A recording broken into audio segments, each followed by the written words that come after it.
I think, especially here in Utah at least, what we have in common is a need to be accepted. And I think a lot of us feel, regardless of whether you're inside or outside of this religion, you want to make sure that you're not a victim of discrimination. And what happens, whether it's intended or not, is some people do fall victim to the Mormon culture, and vice versa. Some people outside of the culture kind of impose situations and say and do things that aren't very kind to people who are in it and don't respect that belief.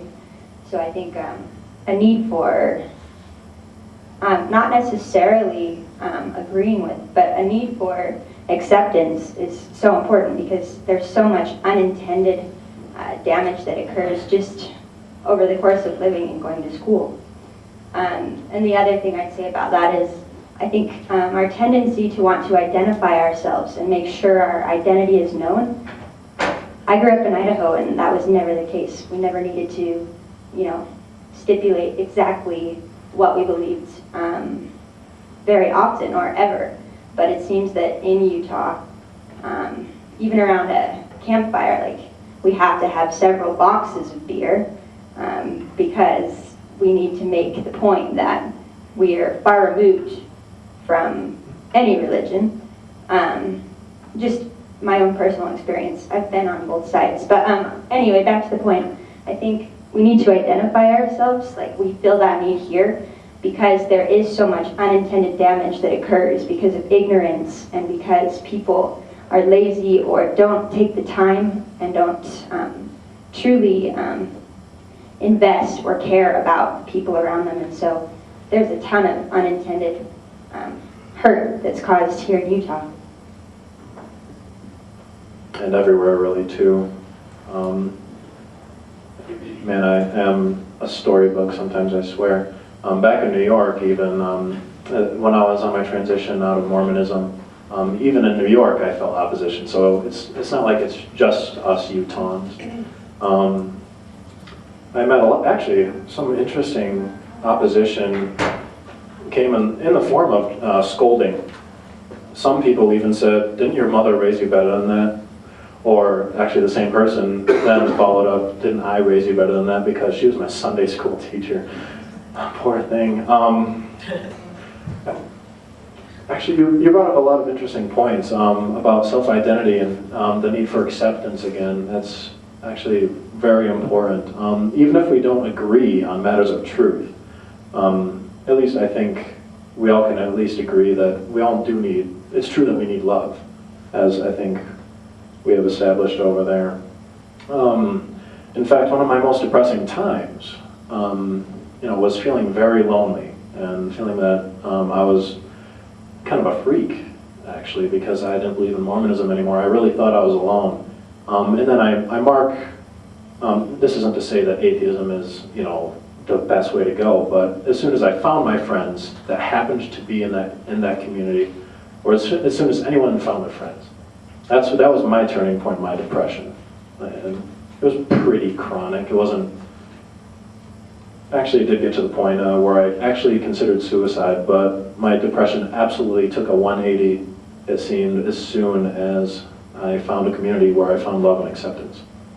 And since I have grown away from a lot in the community who are what I think we would call militant atheists, I certainly hope I will not ever be a militant atheist ever again. Because man, when you're very lonely, in psychology we talk about Maslow's hierarchy of needs. At the very base, what you need, is food, sleep, your basic sustenance in order to function and survive. And then building upon that is social relationships. Sex is included in Maslow's hierarchy. A bit higher is love, companionship, and etc. All the way to the top is like morality, self-fulfillment, self-actualization. And then along with that in psychology, we also learn about the human brain. Now, everyone make a fist like this. Put your thumb up front, open your hand, and then close your hand around your thumb. This models your brain. So the outside is your cerebral cortex, the inside is the animalistic limbic system. The animalistic limbic system is basically, where you have your pleasures, your pains, very basic functions that, even animals seem to have. And you can study neuropsychology more if you're interested in this topic, but this is my field of study, by the way. I love this stuff. And it's interesting too, because my professor then mentioned, now, when one is functioning, the other tends to shut off. So if you have your limbic system functioning, then your cerebral cortex, and especially your prefrontal lobe up here, logic and empathy, tends to shut off. And then she described it, you flip a lid once that happens.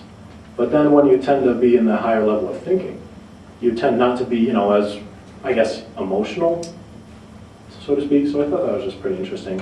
And now relating back to what I was saying, when I first got out of Mormonism, I felt so alone, and I felt like I did describe myself as an animal backed into a corner. So I felt like anything I did was like, black and white, like I had to lash out or I had to escape. And so I lashed out a lot and feeling really lonely and not accepted. So, every day really did seem like just eating and sleeping. And I didn't really find friendship and love and acceptance. But eventually I built upon Maslow's hierarchy of needs. And I kind of got away from the animalistic, nature that we all have innate within us. My question is, you said when you were on your way out to Mormonism, if I'm not mistaken, they say Mormonism is a way of life. Were you ever in the way of life? How can you be going out if you were never in? Actually, that's a legitimate question. It really is. Maybe I never really was fully invested into. You can't be an ex if you were never one. Yeah, that's a very, very good point. Maybe I really was never Mormon in heart. I guess in order to be able to best answer that question, I guess we would have to look into my history. But for anyone who has the same story, I hope that we all are able to investigate, were we really invested into the Mormon church? Were we really into the beliefs? Were we really Mormon? Maybe I wasn't. Maybe I was too. I don't know. I personally consider myself, I'll do that for later, actually. Yeah.